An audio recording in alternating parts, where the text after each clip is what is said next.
Hello दोस्तों, welcome to my YouTube channel. जिसमें मैं आज आपके लिए बिहार दरोगा का जो प्रैक्टिस सेट चल रहा है उसका सेट नंबर 19 लेकर आया हूँ। इससे पहले कुछ और सेट हो गया है, उसका वीडियो आपको चैनल पर मिल जाएगा। और इस सभी का जो पीडीएफ है आपको टेलीग्राम पर मिलेगा। टेलीग्राम का जो लिंक है वो वीडियो के डिस्क्रिप्शन में है, वहाँ से जाकर आप सेट भी लगा सकते हैं। और आप लोगों से मेरा छोटा सा रिक्वेस्ट है कि आप लोग वीडियो तो देखते हैं लेकिन चैनल को सब्सक्राइब नहीं करते हैं, तो ये भी कर दीजिए ताकि मुझे आपके लिए आगे के वीडियो लाने में अच्छा लगे और मेरा भी एक छोटा सा हेल्प हो सके। और आप लोग थोड़ा शेयर करिए ताकि और भी जो हमारे साथी तैयारी करने वाले हैं बिहार दरोगा के लिए और कॉम्पिटिटिव एग्ज़ाम के लिए, उन तक भी छोटा सा एक हेल्प पहुंच सके मेरा। तो आइए आज का क्वेश्चन हम देखते हैं। पहला क्वेश्चन क्या है। चौखमा पर्वत शिखर अवस्थित है। चौखमा पर्वत शिखर कहाँ पर अवस्थित है? तो ये भारत में उत्तराखंड में, भारत के उत्तराखंड में अवस्थित है। इसकी ऊंचाई कितना है? ऊंचाई इसकी 7138 मीटर ऊंचाई है। इसे बद्रीनाथ शिखर के नाम से भी जाना जाता है और यह जो गंगोत्री के पूर्वी छोर पर स्थित है। 2 नंबर देखते हैं हम। निम्नलिखित में से कौन सा विकल्प सही नहीं है? तो आइसो हाइट किसे कहा जाता है? तो वर्षा की समान मात्रा वाले स्थानों को मिलाने वाली रेखा को आइसो हाइट कहते हैं। आइसोफाइट किसे कहते हैं? तब वनस्पतियों की समान ऊंचाई वाले स्थानों को मिलाने वाली रेखा को आइसोफाइट कहते हैं। ऑप्शन सी में है आइसोबाथ। आइसोबाथ किसे कहते हैं? तो ये जो दिया है कि समुद्री जल में लवण की समान मात्रा को दर्शाने वाली रेखा को आइसोबाथ कहते हैं, ये गलत दिया है क्योंकि समुद्री जल में लवणता की समान मात्रा दर्शाने वाली रेखा को आइसोहेलाइन कहते हैं। आइसोबाथ किसे कहा जाता है? तो आइसोबाथ समुद्र के अंदर समान गहराई वाले स्थानों को मिलाने वाली रेखा को आइसोबाथ कहते हैं। ऑप्शन डी में क्या है? ऑप्शन डी में है आइसोथर्म। आइसोथर्म किसे कहा जाता है? तो ऑप्शन डी में समान तापमान वाले क्षेत्रों को प्रदर्शित करने वाली रेखा को आइसोथर्म कहते हैं। तो हमारा ऑप्शन सी इसका राइट है क्योंकि गलत दिया है। Next question. रोहतांग दर्रा किस हिमालय में अवस्थित है? रोहतांग दर्रा किस हिमालय में अवस्थित है? तो यह लघु हिमालय में अवस्थित है। रोहतांग दर्रा हिमाचल प्रदेश के अंतर्गत लघु हिमालय में स्थित है और यह मनाली को लेह से जोड़ता है। और रोहतांग दर्रा को हिमाचल प्रदेश के लाहौल स्पीति जिले का प्रवेश द्वार कहा जाता है। निम्नलिखित में से किस नदी पर शाहपुर कंडी बांध परियोजना निर्माणाधीन है? तो कहाँ पर है? तो ये रावी नदी पर है। नेक्स्ट। लाल पीली मृदा किस स्वभाव की होती है? तो ये कैसी होती है? तो अम्लीय प्रकृति की होती है। और लाल पीली जो मृदा होती है इसमें लौह ऑक्साइड की उपस्थिति पाई जाती है, जिसके कारण इसका जो रंग होता है वो कैसा होता है? तो लाल होता है। इस मृदा में नाइट्रोजन, फास्फोरस, पोटास और ह्यूमस की कमी पाई जाती है तथा स्वभाव में ये अम्लीय होती है। नेक्स्ट। अगस्त मलाई बायोस्फीयर रिजर्व को किस वर्ष भारत के जैव मंडल आरक्षित क्षेत्र के रूप में शामिल किया गया है? तो इसे 2001 में बायोस्फीयर रिजर्व के रूप में शामिल किया गया है। और इसे यूनेस्को में शामिल कब किया गया था? तो यूनेस्को में इसे 2016 में शामिल किया गया था। 2016 में इसे यूनेस्को में शामिल किया गया और ये कहाँ पर है? तो केरल और तमिलनाडु दोनों राज्यों में इसका विस्तार है। नेक्स्ट। एक्वापोनिक्स कृषि है। एक्वापोनिक्स कृषि किससे संबंधित है? तो पौधों उगाने के साथ मत्स्य पालन जो होता है उसे एक्वापोनिक्स कहते हैं। भारत में चांदी का सर्वाधिक उत्पादक राज्य कौन है? तो राजस्थान में सर्वाधिक चांदी का उत्पादन होता है। और सोना कहाँ पर होता है? तो सोना कर्नाटक में होता है। और हीरा कहाँ पर होता है अधिकतर? तो हीरा का उत्पादन अधिकतर मध्य प्रदेश में होता है। कोयला निर्माण के विकास क्रम की प्रथम अवस्था कौन सी है? तो ये पीट होता है। क्या होता है? प्रथम अवस्था पीट होता है। इसे पीट जो है, पीट कोयला को निम्न कोयला या नमी, इसमें नमी की मात्रा जो होती है इसमें अधिक होता है। एक होता है लिग्नाइट कोयला, एक होता है बिटुमिनस कोयला और एक होता है एंथ्रासाइट कोयला, जिसमें एंथ्रासाइट जो कोयला होता है वो सबसे अच्छे किस्म का कोयला होता है क्योंकि उसमें कार्बन की मात्रा जो होता है वो 90 से 95% होता है। राष्ट्रीय जलमार्ग संख्या 100 किस नदी पर स्थित है? तो ये ताप्ती नदी पर है। राष्ट्रीय जलमार्ग संख्या 100 किस नदी पर है? तो ये ताप्ती नदी पर है। नेक्स्ट। 2011 की जनगणना के अनुसार भारत की दशकीय जनसंख्या वृद्धि दर कितना रही है? तो 17.72% रही है। कितना? 17.72%। और जनसंख्या घनत्व पूछेगा कितना है भारत का 2011 के अनुसार, तो 382 व्यक्ति प्रति वर्ग किलोमीटर। और जनसंख्या जो अनुपात है पूछेगा कि 1000 पुरुष पर महिलाओं का अनुपात वो कितना है, तो 943 है। अभी वर्तमान में भारत की जो जनसंख्या है पूरे विश्व में नंबर 1 पर है। भारत की प्रथम भूकंपीय चेतावनी प्रणाली की स्थापना कहाँ की गई है? तो उत्तराखंड में किया गया है। और इसकी स्थापना कब हुआ था? तो उत्तराखंड के देहरादून में जुलाई 2015 में इसका स्थापना हुआ है। नेक्स्ट, लाहौल जनजाति का निवास स्थल कौन सा है राज्य है? लाहौल जो जनजाति है उसका निवास स्थल कौन सा राज्य है? तो वह हिमाचल प्रदेश। पाखल वन्यजीव अभयारण्य किस राज्य में स्थित है? तो पाखल वन्यजीव अभयारण्य तेलंगाना में स्थित है।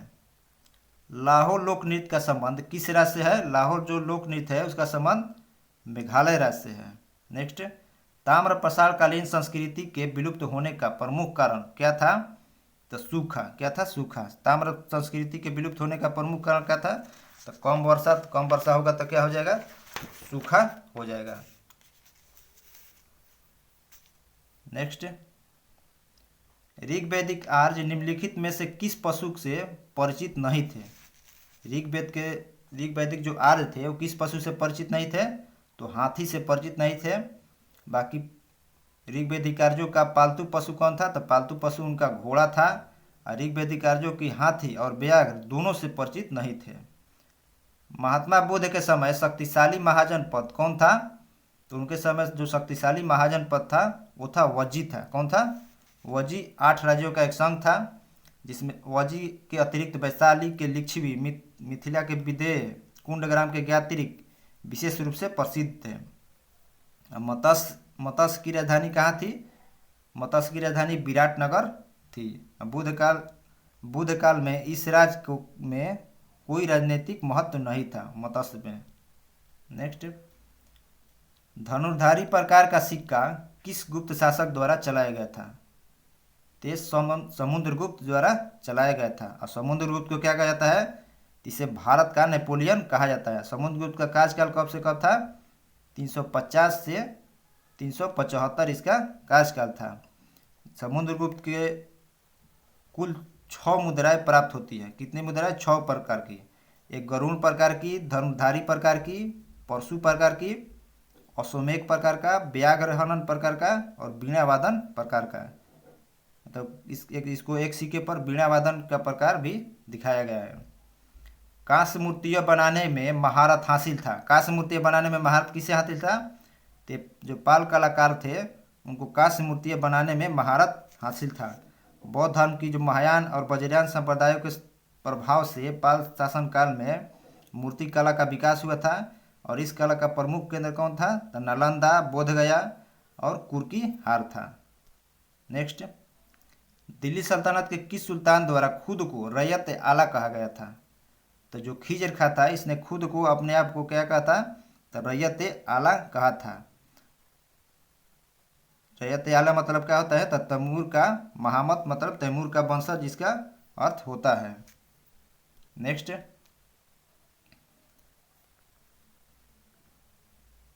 विजयनगर साम्राज्य के किस शासक को 3 समुद्रों का स्वामी कहा जाता है? तो किस शासक को 3 समुद्रों का स्वामी कहा जाता है? तो बुक्का प्रथम को 3 समुद्रों का स्वामी कहा जाता है। बुक्का प्रथम ने वेदबाग प्रतिष्ठान की उपाधि धारण की थी। अब बुक्का प्रथम के शासनकाल में विजयनगर उत्तर में तुंगभद्रा नदी घाटी से लेकर दक्षिण में तमिल चेर राज्य को मिलाते हुए रामेश्वरम तक विस्तृत था। इसलिए इसे 3 समुद्रों का स्वामी बोला जाता है। नेक्स्ट, शेरशाह सूरी का गखर जाति के से युद्ध कब हुआ था? शेरशाह सूरी का गखर जाति से युद्ध कब हुआ था? तो 1541 में हुआ था। गखर लोग अपनी वीरता एवं साहस हेतु प्रसिद्ध थे एवं लूटमार करते थे। नेक्स्ट, सूर्यास्त का नियम कब लागू हुआ था? सूर्यास्त का नियम जो है इसको कब लागू किया गया था? तो 1794 में अंग्रेजों द्वारा लागू किया गया था। सूर्यास्त का नियम लागू कर दिया गया था कब? 1794 में। जिसके अंतर्गत क्या होता था? तो नियत समय पर यदि सरकार के पास लगान या राजस्व नहीं पहुंचा तो उसकी जमींदारी नीलामी कर दी जाती थी। जैसे कोई जमींदार है उसको दिया गया कि एक क्षेत्र में आपको जमींदारी तहसील है, अगर नियत समय पर नहीं जमा करता है तो उसकी जमींदारी छीन ली जाती थी और दूसरे को उसको दे दिया जाता था। और सूर्यास्त नियम का विस्तार पूर्वक चर्चा गण देवता गण देवता नामक पुस्तक में मिलता है, जिसके रचयिता कौन है? तो तारा शंकर बंदोपाध्याय इसके रचयिता है। नेक्स्ट, निम्नलिखित में से कौन सा विकल्प सही नहीं है? समाचार पत्र दिया है और उसके संपादक कि कौन इसमें गलत दिया है। तो नेटिव ओपिनियन B.N. मौडलिक है, दर्पण के बाल शास्त्री है, नेशनल हेराल्ड के जी सुब्रमण्यम जो दिया है ये गलत दिया है। नेशनल हेराल्ड के गलत है क्योंकि नेशनल हेराल्ड जो है इसके संपादक कौन है? तो जवाहरलाल नेहरू जी थे। कौन थे? जवाहरलाल नेहरू। और यह जो अखबार था अंग्रेजी पत्र था और इसकी शुरुआत कब हुई थी नेशनल हेराल्ड की? तो 1938 में लखनऊ से इसकी शुरुआत हुई थी। डी में है प्रताप के गणेश शंकर विद्यार्थी। नेक्स्ट, कांग्रेस के किस अधिवेशन में राष्ट्रीय नियोजन समिति का गठन किया गया था? तो राष्ट्रीय नियोजन समिति का जो गठन हुआ था वो 1938 के हरिपुरा अधिवेशन में हुआ था।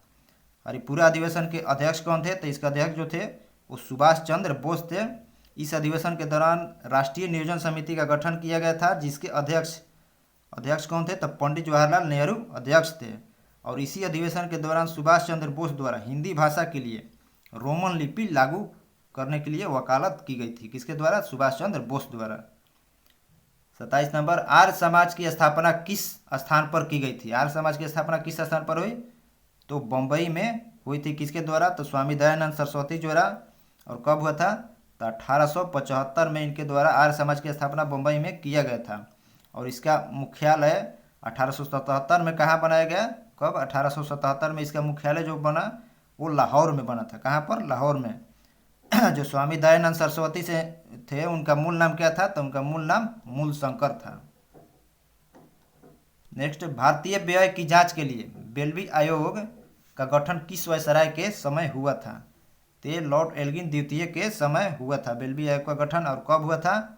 तो 1895 में बेल्वी आयोग का गठन हुआ था। इस समय भारत के वायसराय कौन थे? तो लॉर्ड एल्गिन द्वितीय इस समय भारत के वायसराय थे। बाकी लॉर्ड कर्जन का कार्यकाल कब से कब था? 1899 से 1905 था। नॉर्थब्रुक का कब से कब कार्यकाल था? तो 1872 से 76। और एल्गिन जो प्रथम है, एल्गिन प्रथम का कार्यकाल था 1862 से 63 है। और एल्गिन द्वितीय का कार्यकाल 1894 से 98 था। नेक्स्ट, सुभाष चंद्र बोस द्वारा स्वतंत्र भारत की अस्थायी सरकार का गठन कहाँ किया गया था? तो सिंगापुर में किया गया था। और कब? तो 21 अक्टूबर 1943 को सिंगापुर में अस्थायी सरकार का गठन किया गया था, जिसका जर्मनी और जापान ने समर्थन किया था। नेक्स्ट, निम्नलिखित में से किसके द्वारा भारत सेवक मंडल की स्थापना की गई थी? भारत सेवक मंडल की जो स्थापना की गई थी वो किसके द्वारा किया गया था? तो किया गया था गोपाल कृष्ण गोखले द्वारा, जी.के. गोखले द्वारा। और कब किया गया था? 1905 में किया गया था। हाल ही में अस्कोट वन्यजीव अभयारण्य इको सेंसिटिव जोन घोषित हुआ है। यह किस राज्य में स्थित है? तो यह उत्तराखंड राज्य में स्थित है। हाल ही के दिनों में कौन सा अंतरिक्ष एजेंसी पृथ्वी अवलोकन उपग्रह EOS-04 का प्रक्षेपण किया है? तो ये इसरो ने किया है। इसरो कहाँ की स्पेस एजेंसी है? तो यह हमारे देश की है। हाल ही में किस देश ने दुनिया का सबसे लंबा सस्पेंशन ब्रिज खुला है? तो ये कहाँ पर खुला है? तो चेक गणराज्य में खुला है। कौन सा देश भारत के लिए उर्वरकों का सबसे बड़ा आपूर्तिकर्ता बन गया है? तो ये रूस बना है। हाल ही में भारत के द्वारा प्रलय मिसाइल का सफल परीक्षण किस राज्य की तट पर किया गया है? तो प्रलय जो मिसाइल है इसका सफल परीक्षण उड़ीसा के जो चांदीपुर तट है वहीं से किया गया है। नेक्स्ट, निम्नलिखित में से किसे नोबेल पुरस्कार 2022 में रसायन क्षेत्र में नहीं मिला है? तो जो रसायन क्षेत्र में नहीं मिला है किसे नहीं मिला है? तो फिलिप डाइबिंग को नहीं मिला है। बाकी मोर्टिन मेंडल, कैरोलिन बोर्टोजी और बेरी साल्प्लेस ये तीनों को रसायन के क्षेत्र में 2022 का नोबेल मिला है। 2023 का नोबेल जो है उसका तो वीडियो जल्द ही आ जाएगा। और 2022 का भी ध्यान रखिएगा क्योंकि एग्जाम का कोई लिमिट नहीं है, 2022 का भी पूछ सकता है। 37 नंबर, यूनेस्को शांति पुरस्कार 2022 किसे प्रदान किया गया? यूनेस्को शांति जो 2022 है वो एंजेला मर्केल को प्रदान किया गया है। निम्नलिखित में से कौन सा विकल्प सही नहीं है? कौन सा जो विकल्प है वो सही नहीं है? तो जनजातीय गौरव दिवस जो है वो 14 नवंबर को नहीं मनाया जाता है, बल्कि ये 15 नवंबर को बिरसा मुंडा के जन्मदिन पर जनजातीय गौरव दिवस मनाया जाता है। कब? तो 15 नवंबर। और अभी हाल ही में जनजातीय जो गौरव दिवस है मनाया गया 15 नवंबर को, जिसमें प्रधानमंत्री मोदी वहाँ पर घूमने गए थे। 39 नंबर, फियरलेस गवर्नेंस नामक पुस्तक के लेखक कौन है? तो इसके लेखक किरण बेदी है। कौन है? किरण बेदी। एशिया का सबसे बड़ा एयरो इंडिया 2023 का आयोजन कहाँ किया गया है? तो इसका आयोजन भारत में किया गया है। भारत सरकार द्वारा एड्स को खत्म करने के लिए लक्ष्य रखा गया है। कब तक? तो ये रखा गया है आपको 2030 तक इसका लक्ष्य रखा गया है। और स्वतंत्र ऊर्जा देश बनाने के लिए भारत को जो लक्ष्य है वो 2047 तक है। और नेट जीरो लक्ष्य रखा गया है 2070 तक है। अब पेट्रोल में 20% इथेनॉल का मिश्रण कब तक है? तो 2030 तक है। भारत भाग विधाता महोत्सव 2022 कहाँ आयोजित किया गया था? तो दिल्ली में किया गया था। हाल ही में जनवरी 2023 में किस राज्य में सबसे अधिक बेरोजगारी दर्ज की गई है? तो हरियाणा में की गई है। नेक्स्ट, हाल ही में केंद्रीय मंत्री अमित शाह ने 120 फीट ऊंची पोलो प्रतिमा का उद्घाटन कहाँ पर किए हैं? तो मणिपुर में इन्होंने किया है। आर्थिक स्वतंत्रता सूचकांक 2022 में प्रथम स्थान सिंगापुर को मिला है। इसमें भारत का जो स्थान है वो किस स्थान पर है? तो 131वें स्थान पर है। 2023 का भी ये इंडेक्स जारी नहीं हुआ है। रंगास्वामी कप का संबंध किससे है? तो रंगास्वामी मतलब रंगदारी कैसे किया जाता है? तो हॉकी से। तो रंगास्वामी कप हॉकी से संबंधित है। प्रथम भारतीय जिन्हें रेमन मैग्सेसे अवार्ड दिया गया है तो कौन है? तो आचार्य विनोबा भावे हैं, जिन्हें प्रथम रेमन मैग्सेसे पुरस्कार मिला है। और इन्हें कब दिया गया था? तो 1958 में ये पुरस्कार दिया गया था। जीएनपी से एनएनपी निकालने के लिए निम्न में से किसको घटाया जाता है? तो मूल्यह्रास को घटाया जाता है जीएनपी से एनएनपी निकालने के लिए। और जीएनपी से विदेशियों से प्राप्त शुद्ध जो आय होता है उसको घटाइएगा तो क्या प्राप्त होता है? तो जीडीपी प्राप्त होता है। काली मुद्रा की सबसे मान्य परिभाषा कौन सी है? तो काली मुद्रा की सबसे मान्य परिभाषा यह है कि यह वह आय है जिस पर कर अपवंचन नहीं हुआ है। मतलब काली मुद्रा मतलब ब्लैक मनी किसे कहा जाता है? जिस पर टैक्स नहीं दिया गया है। और आप लोगों से मेरा रिक्वेस्ट है कि वीडियो तो देख लेते हैं लेकिन चैनल को सब्सक्राइब नहीं करते हैं तो ये भी कर दीजिए, ताकि मुझे वीडियो बनाने में आपके लिए अच्छा लगे और लेकर आऊँ और बढ़िया से कंटेंट। आइए नेक्स्ट क्वेश्चन देखते हैं। भारत में शून्य आधारित बजट प्रणाली कब अस्तित्व में आया था? तो आया था कब? 7वीं पंचवर्षीय योजना में। 7वीं पंचवर्षीय योजना था वो कब से कब था? तब 85 से 90 था। निम्नलिखित में से किस कोशिका अंगक से लाइसोसोम बनता है?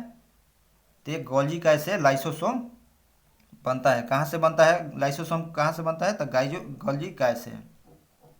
नेक्स्ट, निम्नलिखित में से कौन सा ऊतक त्वचा एवं मांसपेशी को आपस में जोड़ता है? तो जो अवकाशी ऊतक है ये त्वचा एवं मांसपेशी को आपस में जोड़ता है। कौन? अवकाशी ऊतक। और टेंडन किसको जोड़ता है? तब टेंडन जो है ये मांसपेशी को अस्थि से जोड़ता है। और लिंगामेट किसको जोड़ता है? तो ये अस्थि से अस्थि को जोड़ता है। नेक्स्ट, इनमें से कौन सा सूक्ष्म जीव द्वारा मनुष्य में पायरिया रोग होता है? तो पायरिया जो रोग होता है मनुष्य में किसके द्वारा होता है? तो एंट अमीबा जिन जैविलिस द्वारा होता है पायरिया रोग। हशीश एवं चरस प्राप्त किया जाता है। हशीश एवं चरस किससे प्राप्त किया जाता है? तो ये आपको फूल से प्राप्त किया जाता है। हशीश एवं चरस जो है ये नशा है, ये किससे प्राप्त किया जाता है? तो ये उसके जो फूल होता है उससे प्राप्त किया जाता है। नेक्स्ट, शेर का वैज्ञानिक नाम क्या है? शेर का जो वैज्ञानिक नाम है वो क्या है? शेर का वैज्ञानिक नाम, तो शेर का जो वैज्ञानिक नाम है, शेर का वैज्ञानिक नाम क्या है? तब पैंथेरा लियो है। क्या है शेर का वैज्ञानिक नाम? पैंथेरा लियो शेर का वैज्ञानिक नाम है। बाकी पैंथेरा टाइगरस ये किसका है? पैंथेरा टाइगरस बाघ का है। पैंथेरा पाइस पैंथेरा पाइट्स किसका है? तो ये चीता का है। राना टिग्रिना किसका है? तो ये मेढक का है। किसका है? मेढक का। नेक्स्ट, जल संवहन तंत्र की उपस्थिति किस जीवों का लक्ष्य है? जल संवहन तंत्र की उपस्थिति किस जीव का लक्ष्य है?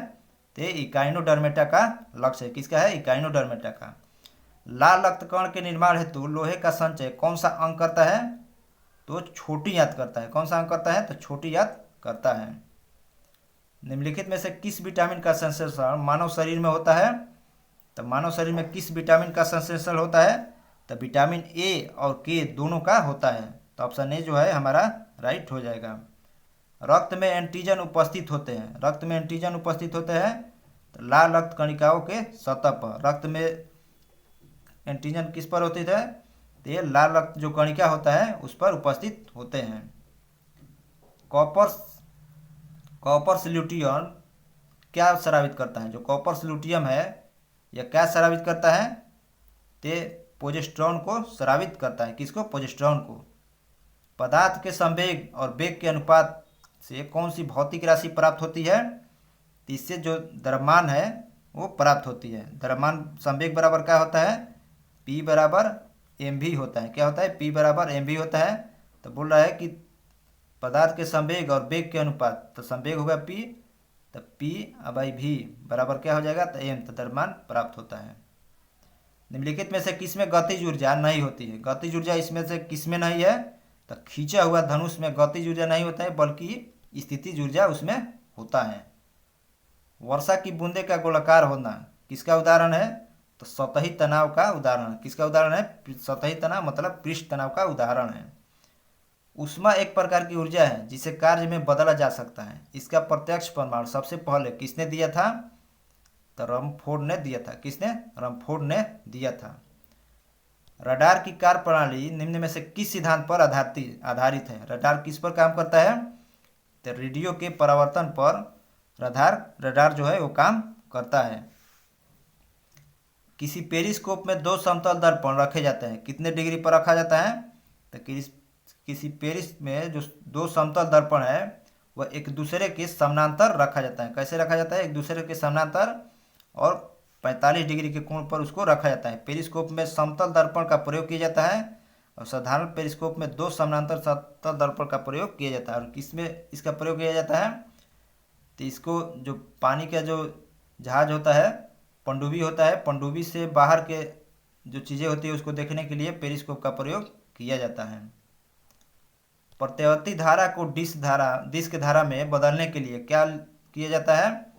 तो इसके लिए जो रेक्टिफायर है उसका प्रयोग किया जाता है। फ्लेमिंग के बाएं हाथ के नियम में कौन सी अंगुली धारा की दिशा को बदलाती है? तो बीच की जो अंगुली है वो धारा की दिशा को बतलाती है।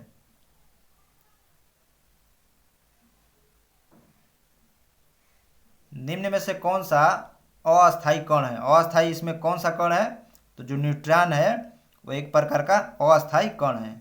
सेफ्टी रेजर के आविष्कारक कौन है? तो इसके जिलेट है। कौन है? जिलेट है। क्वांटम यांत्रिकी का मूल समीकरण किसके द्वारा प्रतिपादित किया गया था?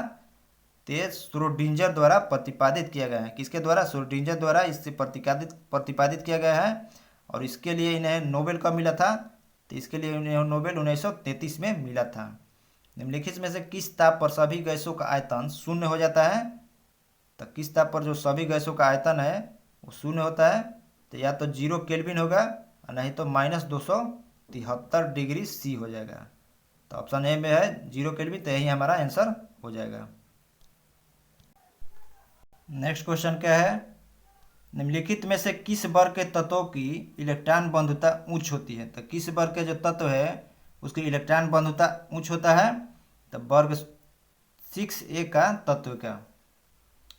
कैल्वेराइट किस धातु का अयस्क है? कैल्वेराइट जो है किस धातु का अयस्क है?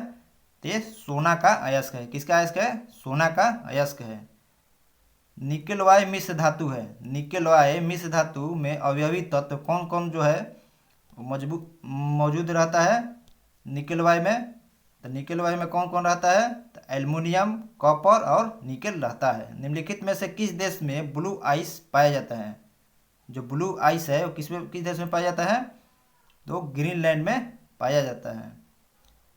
ग्रीन हाउस प्रभाव का क्या अभिप्राय है? तो इसका जो अभिप्राय है वो है वायुमंडलीय गैसों के कारण सौर ऊर्जा को रोकना, इसका अभिप्राय है। सीमेंट का रासायनिक संयोजक क्या है? सीमेंट का जो रासायनिक संयोजक है चूना पत्थर, मिट्टी और जिप्सम है। विनेगर किससे बना है? विनेगर जो है वो किससे बना है? तो एसिटिक एसिड से बना है। निम्नलिखित में कौन एक विस्फोटक नहीं है? कौन जो है इसमें विस्फोटक नहीं है? तो नाइट्रोक्लोरोफॉर्म जो है यह एक प्रकार का विस्फोटक नहीं है। विधायिका में अध्यक्ष पद की भूमिका का प्रावधान किस देश से ग्रहण किया गया है? तो ये ब्रिटेन से ग्रहण किया गया है। और आज जो है हम थोड़ा डिस्कस नहीं कर रहे हैं क्योंकि जानते हैं छठ का पर्व है, तो इसलिए घर में थोड़ा हो रहा है तो दिक्कत है, टाइम ज़्यादा नहीं है। तो ये नेक्स्ट क्वेश्चन देखते हैं। भू राजस्व का लगान विषय क्या है? भू राजस्व या लगान विषय है किस सूची का विषय है? तो ये राज सूची का विषय है। आर्थिक नियोजन के लिए मंत्रिपरिषद के प्रति उत्तरदायी संगठन की अनुशंसा किस समिति द्वारा किया गया था? तो ये नियोगी समिति द्वारा किया गया था। प्रोटेम स्पीकर को शपथ ग्रहण किसके द्वारा करवाया जाता है? तो इसका जो शपथ ग्रहण है वो राष्ट्रपति द्वारा करवाया जाता है। अब प्रोटेम जो स्पीकर है इनकी नियुक्ति क्यों होती है? तो जो नई संसद भवन का जो नई संसद चुन कर आते हैं उनको शपथ ग्रहण के लिए प्रोटेम स्पीकर की नियुक्ति होती है, उनके बाद इनको हटा दिया जाता है। राष्ट्रीय मानवाधिकार आयोग किस मंत्रालय के अधीन कार्य करता है? तो राष्ट्रीय जो मानवाधिकार आयोग है यह गृह मंत्रालय के अधीन कार्य करता है। वरीयता क्रम के अनुसार निर्वाचन आयुक्त के ठीक ऊपर कौन आता है? तो निर्वाचन आयोग के ठीक ऊपर उच्चतम न्यायालय के मुख्य न्यायाधीश आते हैं। किस संविधान संशोधन के तहत अनुसूचित जाति तथा जनजाति के सदस्यों के लिए सरकारी नौकरियों में पदोन्नति में लागू होने वाला आरक्षण परिणामी वरिष्ठता के साथ लागू होने की व्यवस्था किया गया है? तो किस संशोधन के तहत? 85वां संविधान संशोधन के तहत। बिहार में लोकायुक्त की स्थापना कब हुआ था? तो बिहार में जो लोकायुक्त है इसकी स्थापना 1973 में हुआ था।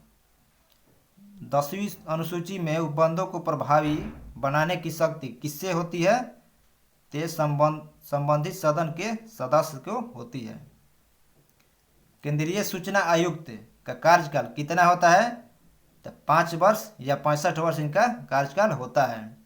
निम्न में से कौन नगरपालिका के अर्जन हेतु शर्तों को नियत रूप में नियत करने का सक्षम है? नियत करने के लिए कौन इसमें सक्षम है? तो जो संसद है वो सक्षम है। जब न्यायालय को लगता है कि कोई व्यक्ति ऐसे पद पर नियुक्त हो गया है जिस पर उसका कोई कानूनी हक नहीं है, ऐसी स्थिति में न्यायालय द्वारा कौन सा रिट जारी किया जाता है? तो प्रतिषेध रिट जारी करा जाता है। प्रतिषेध नहीं होगा, प्रतिषेध अधिकार परीक्षा रिट जारी किया जाता है। नेक्स्ट, अनुच्छेद 111 राष्ट्रपति को शक्ति प्रदान करता है। कौन सा शक्ति प्रदान करता है? तो निषेधात्मक का शक्ति प्रदान करता है। केंद्रीय कैबिनेट सचिवालय किसके अधीन होता है? जो केंद्रीय कैबिनेट सचिवालय है वो प्रधानमंत्री के अधीन होता है। भारतीय संविधान में न्यायिक पुनरावलोकन का आधार क्या है? तो भारतीय जो संविधान में न्यायिक पुनरावलोकन का आधार है वो क्या है? तो विधि द्वारा स्थापित प्रक्रिया इसका आधार है। नेक्स्ट मैथ है, आइए इसको हम बना दे रहे हैं। बोला है कि एक रेलगाड़ी यात्रियों से भरकर पहले स्टेशन पर 1/3 यात्री उतर गए और 280 यात्री चढ़ गए। अब तक के यात्रियों में से आधे उतर गए और 12 चढ़ गए, तो तीसरे स्टेशन पर 248 यात्री थे। तो आरंभ में कितने यात्री थे? तो आरंभ में निकालना है तो उल्टा हम लोग बनाएंगे। बोल रहा है कि अंत में 248 थे, तो 248 में पहले 12 को घटाएंगे, कितना आएगा? 236 आएगा, 236। और इसके आधे, बोला कि आधे यात्री उतरे थे, तो आधे यात्री उतरे थे तो बचे थे ये 236। तो टोटल कितना होगा? तो 472 मतलब टोटल थे और आधे उतर गए थे। फिर यहाँ पे बोला है कि 280 यात्री चढ़े थे, तो जो चढ़े थे उनको हम लोग उतारेंगे, 280 को 280 उतारिएगा। तो 2 और 17 मिला 8 घटेगा 9 और 3 में ले 2 घटेगा तो 192। और 192 यहाँ पर बोला है पहला में कि पहले स्टेशन पर 1/3 यात्री उतर गए थे, तो बचे थे कितना 2/3, तो 2 गुने 3, 2 से 2 9 18, 2 6 12, 3 6 18, 29 27 1 28, जो 288 है वो आपका आंसर राइट है। नेक्स्ट, वैलेंटाइन डे के मौके पर प्रत्येक को गुलाब दिया। यदि उस मौके पर 66 गुलाब दिए गए तो उस मौके पर कितने लोग मौजूद थे? तो इसका फॉर्मूला होता है n/n-1/2 होता है। इस पे बराबर कितना हो जाएगा 66, इतना करिएगा तो आ जाएगा आंसर। ऐसे 12 इसका आंसर होगा। बोला है कि एक दिल के टूटने पर उसकी संभावनाओं का अनुपात 1 2 3 4 है। दिल की कीमत संभावनाओं के वर्ग के अनुक्रमानुपाती होता है। दिल के टूटने पर 700 रुपये का नुकसान हुआ, तो दिल की कीमत मूलतः कितना था? तो इसका बनेगा कैसे? बोल रहा है इतना अनुपात दिया है, तो अनुपात को वर्ग के अनुक्रमानुपाती बोला है, तो अनुक्रमानुपाती जो बोला है पहले इसको वर्ग करके जोड़ेंगे। तो 4 का स्क्वायर 16, 3 का स्क्वायर 16 + 9 + 4 + 1 करके जोड़िएगा तो कितना आएगा? तो 16 9 25 और 5 30 आएगा। तो ये कोई भी वस्तु अपने में क्या होता है? तो 100 होता है। तो 100 और ये टूटने के बाद कितना बचा है? तो 30 बचा है। तो पहले 100 था, अब 30 बचा है, मान लेंगे हम। तो नुकसान कितना का हुआ? तो 70 का नुकसान हुआ है, और यही 70 का मान 700 रुपये दिया है। तो 700 अब 70 गुने हमें 100% निकालना है। तो 0 से 0 और 7 से 7, तो कितना हो जाएगा? तो 1000 हमारा answer option number C right हो जाएगा। नेक्स्ट में क्या किया है? ये अपोजिट लिखा है। यहाँ पर अपोजिट कैसे लिखा है? तो यहाँ पर 3 है तो यहाँ पर 3 लिखा है, फिर एक पर आता है तो 1 लिखा है, फिर n14 पर आता है तो 14 को 41 लिखा है, फिर d4 पर आता है तो 4 लिखा है, और l12 पर आता है तो 21 लिखा है, और e जो है 5 पर आता है तो 5 लिखा है। तो ऐसे ही यहाँ पर q है तो q 17 पर आएगा तो 71 लिखाएगा, u 21 पर आता है तो 12 लिखाएगा, i 9 पर आता है तो 9। ठीक है, दोनों ऑप्शन ए और सी ठीक जा रहा है। उसके बाद ई 5 पर है तो 5 पर, और 20 2 0 लिखाता है तो ये 0 2 लिखेगा। तो ऑप्शन नंबर जो ए हमारा राइट हो जाएगा। नेक्स्ट क्या है? वाई बी की माँ है। वाई जो है वाई बी की माँ है। किसकी माँ है? बी की माँ है। फिर बोला है बी का विवाह सी से हुआ है। बी का विवाह सी से हुआ है, इसका जेंडर अभी क्लियर नहीं हुआ है। फिर बोला है एक्स सी का पिता है। एक्स जो है वो सी का पिता है, मतलब वाई का पति हो जाएगा एक्स। फिर बोला है जे एक्स का इकलौता बेटा है। जे जो है वो एक्स का इकलौता बेटा है, तो जे एक्स का इकलौता बेटा हो जाएगा। तो जब बी है उसकी बेटी हो जाएगी, और सी का प्लस हो जाएगा। यहाँ से जेंडर हमारा क्लियर हो गया। उसके बाद बोला है कि के जे की इकलौती संतान है। के जो है वो जे की इकलौती संतान है, तो के जे के इकलौती संतान है। अब पुरुष है या महिला है ये हमें नहीं मालूम है। फिर बोला है कि बी का जे से क्या संबंध है। जो बी है, बी का जे से क्या संबंध है? तो उसकी बहन है।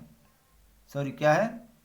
बी का जे से क्या संबंध है? बी का जे से क्या संबंध है? तो सॉरी, यहाँ पर जो है ये गलत बन गया था, सही हम अब से बना रहे हैं। बोला है कि वाई बी की माँ है। कौन है? वाई बी की माँ है। फिर बोल रहा है कि बी का विवाह सी से हुआ है। बी का विवाह सी से हुआ है, और एक्स सी का पिता है। हम बी का पिता कर दिए थे, एक्स जो है वो सी का पिता है। फिर बोला है कि जे एक्स का इकलौता पुत्र है। जे जो है वो एक्स का इकलौता पुत्र है, तो यहाँ पर जे एक्स का इकलौता पुत्र हो जाएगा, तो ये सी उसकी बहन हो जाएगी और बी प्लस हो जाएगा। फिर बोला है के जे का इकलौता संतान है। के जे का, तो इसका इकलौता संतान के हो जाएगा, संतान ये हो गया। फिर बोला है बे जो बी है, बी का जे से क्या संबंध है? बी का जे से क्या संबंध है, मतलब जे जो है वो बी का क्या कि बी को क्या क्या बोलेगा? तो बी जो है जे की बहन का पति है, तो इसको क्या बोलेगा? तो इसको जीजा बोलेगा, जो ऑप्शन डी में राइट दिया है। तो यहाँ पर हमारा क्वेश्चन जो है आज का समाप्त हो गया, और हम आज डिस्कस नहीं किए हैं क्योंकि त्यौहार है, इसीलिए थोड़ा कम हुआ है। और आगे नेक्स्ट वीडियो अच्छा से आएगा डिस्कस के साथ। बस आप लोग हेल्प करिए मुझे, वीडियो को देखिए और शेयर करिए, सब्सक्राइब करिए, ताकि मैं भी आपके लिए वीडियो अच्छा से लेकर आ सकूँ। थैंक दोस्तों।